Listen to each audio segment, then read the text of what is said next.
like in the South and in the West, that are usually dry and warm, may become,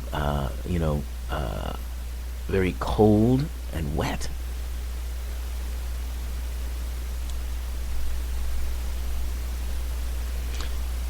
So that's another tipping point that we need to think about.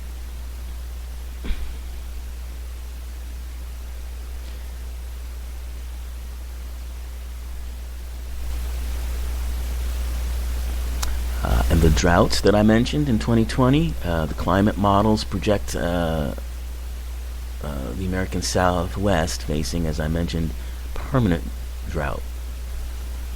Now, we had something like that many years ago in the 20s called the Dust Bowl.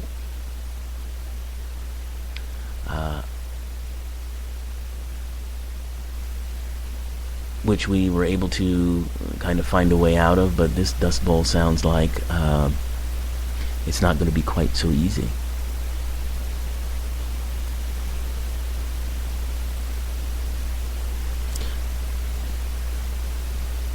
And then there are the costs they're talking about, that climate change could cost up to 3% of the global GDP by 2020.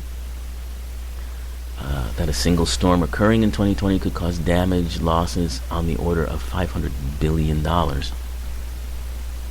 depending on where it hits. Then there will be water scarcity issues. I mentioned last week that there's a 50-50 chance that Lake Mead, which is a source of water for lots of people in the southwest of the United States, could be completely dry by 2021. And then there's the healthcare costs.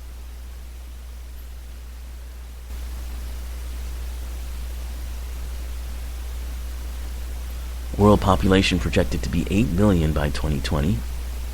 Nearly every country would be revolutionized by the Green Revolution, importing food from the world's half-dozen grain exporters, most notably the U.S. Even the U.S. faces severe problems. Exotic new bugs.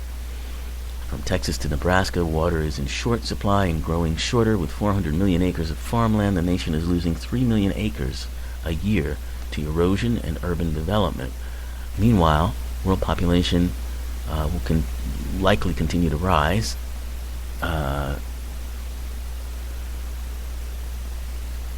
To about 8 billion by the year 2020. So there's that. So these are all part of the things that are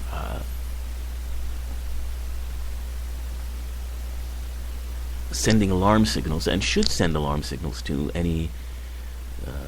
anybody who believes in science, even just a little bit. So luckily, we do have technology that's moving us closer to being able to explore some of these 7 planets that we've discovered. So I think next week we'll talk about those 7 planets and how we might be able to explore them and might be able to populate them.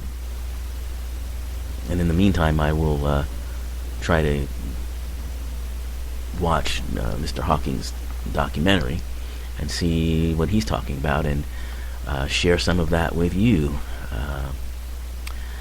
But the main point is, while it sounds scary, these are things that we are going to be able to handle because of who and what we really are. And in truth, they are as much creations as anything else that we experience. Our own creations. We'll talk more about that next time.